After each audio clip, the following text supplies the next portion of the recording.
So, hello everyone, myself Dr. Rahul. I am a certified physiotherapist working here in DKPS for few years. और आज मैं यहाँ पर बात करूँगा अपर बैक पेन के प्रॉब्लम के बारे में। तो हमारे पास आज एक पेशेंट आया, उन्हें अपर बैक प्रॉब्लम है, तो मैं उन्हें अभी ट्रीटमेंट दे रहा हूँ, फिजियोथेरेपी ट्रीटमेंट। तो अभी मैं यहाँ पर देखूंगा कि किस तरह से इन्हें मैं ट्रीटमेंट दे रहा हूँ और क्या इन्हें डायग्नोसिस मैंने किया, जिससे कि मुझे पता चला कि इन्हें क्या प्रॉब्लम है, पेन क्यों प्रॉब्लम है वहाँ पर अपर बैक में, क्या रीजन है प्रॉब्लम होने का। तो चलिए हम यहाँ पर सीधा पेशेंट के पास ही चलते हैं। तो यहाँ पर आप देख सकते हैं मैं इन्हें आईएफटी अभी देना स्टार्ट किया हूँ और ये 15 मिनट के लिए मैं इन्हें पहले आईएफटी दूंगा। पहले मैंने हॉट पैक लगाया। हॉट पैक लगाने से वहाँ पे थोड़ा सा पेन रिलीफ हो जाता है, ताकि वहाँ पे जितना भी स्टिफनेस है, जकड़न है, वो कम जाए। तो पहले मैं यह बताना चाहता हूँ कि यहाँ पर क्या रीज़न होता है यहाँ पर बैक पे अपर बैक पेन का। तो पहला रीज़न होता है यहाँ पर सबसे जो बेसिक होता है, उसमें क्या होता है कि हमारे मसल में स्पैज़म आ जाता है, थोड़ा सा मसल जकड़न आ जाता है, जिससे कारण कि वहाँ पर मूवमेंट वगैरह में काफ़ी ज़्यादा प्रॉब्लम होता है। तो इनका जो प्रॉब्लम था मेनली यही था। मैंने इनसे पूछा तो इन्होंने बोला मुझे कोई ऐसा मैकेनिकल इंजरी या फिर एक्सीडेंट या फिर कुछ भी ऐसा केस नहीं था। तो मैं यहाँ पे समझ गया कि इन्हें नॉर्मल मसल स्पैज़म है या फिर मसल में थोड़ा सा स्टिफनेस है, जिससे कारण इन्हें पेन हो रहा था।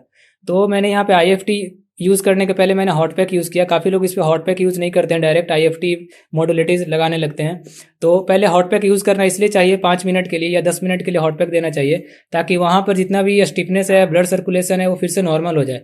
मसल में जो भी स्टिफनेस है वो थोड़ा सा खुल जाए और ब्लड वेसल वगैरह डायलेट कर जाए, जिससे कारण ब्लड सप्लाई वहाँ पर इंक्रीज हो जाए। उसके बाद यहाँ पर आईएफटी या फिर टेंस लगाने से क्या होता है, वहाँ पर जितना भी वहाँ पर करंट जा रहा है इलेक्ट्रोड के थ्रू, वहाँ पे मैंने इलेक्ट्रोड लगाया हुआ है, तो उससे क्या हुआ कि यहाँ पे काफ़ी ज़्यादा अंदर तक पेनिट्रेट करेगा स्किन के और मसल्स के, और वो अंदर से रिलीफ करेगा।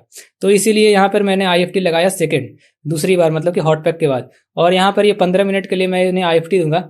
और अभी मैं बात कर लेता हूँ कि इन्हें क्या सिम्टम आ रहा था, क्या सिम्टम आता है जब आपको मतलब कि अपर बैक प्रॉब्लम है। तो पहला तो आएगा यहाँ पर आपको थोड़ा सा दर्द महसूस होगा, या फिर ज़्यादा भी हो सकता है। किस तरह का प्रॉब्लम है उसके ऊपर डिपेंड करता है कि यहाँ पर कितना ज़्यादा पेन है। अगर आपके पास थोड़ा ज़्यादा मतलब कि ज़्यादा स्टिफनेस है, या फिर ज़्यादा विंटर के कारण कभी कभी ज़्यादा स्टिफनेस हो जाता है, तो उसके कारण ज़्यादा पेन भी हो सकता है।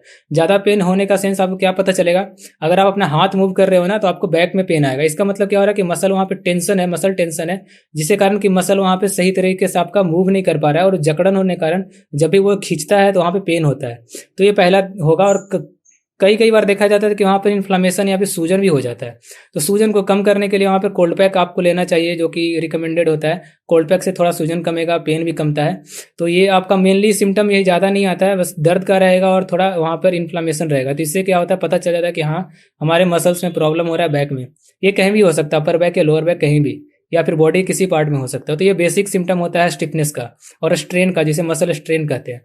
तो यहाँ पर सिम्टम हम लोग पहले देख लिए। उसका इन्होंने आया था, इन्होंने मेरे पास कांटेक्ट किया था सेशन के लिए, तो मैं इन्हें अभी सेशन दे रहा हूँ। इनका ये दूसरा सेशन चल रहा है।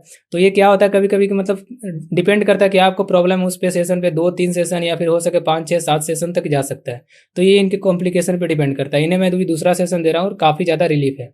तो यहाँ पेशेंट से मैं पूछूंगा कि क्या रिलीफ है, उन्हें कितना राहत मिला है पहले सेशन के बाद, उन्हें दूसरे सेशन में कितना राहत मिला है। तो आप यहाँ पर बताइए पेशेंट को कि क्या आपको यहाँ पर आपको पहले सेशन में जब आपने किया था ट्रीटमेंट, उसके बाद से लेकर अभी तक आपको क्या महसूस हो रहा है। बहुत ही अच्छा महसूस हो रहा है। जो भी दर्द था मेरा, वो पहले से बहुत ही ज्यादा कम हो गया था, पर जो थोड़ा सा दर्द बचा हुआ था वो अब इसके बाद शायद और अच्छे से रिलीफ हो जाए, पर पहले से बहुत ही ज्यादा अच्छा महसूस कर रहे हैं अभी। हाँ, तो यहाँ पर आप देख सकते हैं इन्होंने बताया कि पहले से बेटर महसूस कर रहे हैं, क्योंकि थोड़ा सा और बच गया था। तो मैंने बोला कि आपको 1-2 सेशन और ले लो, उसके बाद आपका कंप्लीट क्लियर हो जाएगा। तो यहाँ पर ये आप ट्रीटमेंट होता है। तो उसके बाद मैं क्या करूँगा ना, इसके बाद मैं टेंस लगाने का या आईएफटी जो मैं कर रहा हूँ, इसके बाद मैक्सिमम 1 सेशन और शायद यहाँ पे इन्हें लेना पड़े। उसके बाद मैं इन्हें स्ट्रेचिंग्स वगैरह करवाऊंगा, थोड़ा सा स्ट्रेंथनिंग वगैरह करवाऊंगा, जिससे मसल जो भी वहाँ पर स्टिफनेस है वो पूरी तरह से खुल जाए।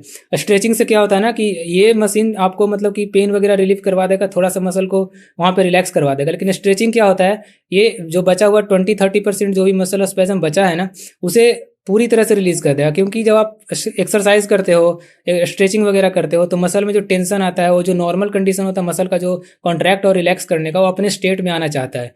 तो स्ट्रेचिंग ये आपको हेल्प करेगा कि मसल अपने नॉर्मल स्टेट में पूरी तरह से आ जाए। तो इन्हें मैं स्ट्रेचिंग करवाऊंगा, और यही मेनली फिजियोथेरेपी ट्रीटमेंट होता है अपर बैक पेन के लिए। तो यहाँ पर आप देख सकते हैं जो मैंने आपको बताया। तो जैसा कि आपने अभी देखा, मैंने आपको बताया किस तरह से मैं इनका ट्रीटमेंट कर रहा हूँ, क्या इन्हें प्रॉब्लम था, और पेशेंट का रिव्यू आपने देखा सुना। उनके उनके उन्हें खुद से कि उन्होंने क्या बताया। तो यही कुछ ट्रीटमेंट होता है जो कि हमारे सिस्टम में दिया जाता है अपर बैक पेन के लिए। तो आपको भी अगर किसी कोई ऐसा फिजियोथेरेपी ट्रीटमेंट का रिक्वायरमेंट है, अगर आपको भी इस तरह कोई प्रॉब्लम हो रहा है, back pain, upper back pain, lower back pain, या फिर लेग पेन, या फिर स्ट्रेन, मसल स्ट्रेन, या फिर कोई सा प्रॉब्लम हो रहा है, फ्रोजन शोल्डर, या फिर फिजियोथेरेपी मसल और बोन के रिलेटेड कोई भी आपको ऐसा फिजियोथेरेपी सेशन की रिक्वायरमेंट है, तो आप हमारे साइट DKPS पे जाकर आप वहाँ पे कंसल्टेशन ले सकते हैं। तो मैं भी यहाँ पे कंसल्टेशन 1-to-1 देता हूँ। वहाँ पे DKPS में आप मेरा प्रोफाइल पे जाकर मेरे से खुद सेशन ले सकते हैं। वहाँ पर आप वहाँ पर अपॉइंटमेंट बुक कर सकते हैं हमसे सेशन लेने के लिए। मैं पूरे वेस्ट दिल्ली में मतलब सेशन प्रोवाइड करता हूँ, फिजियोथेरेपी सेशन। तो आप अगर हमसे ट्रीटमेंट लेंगे या DKPS के थ्रू ट्रीटमेंट ले रहे हैं तो आपको बेस्ट ट्रीटमेंट मिलेगा। और थैंक यू सो मच, और अपने हेल्थ का ख्याल रखिए। Thank you and have a good day.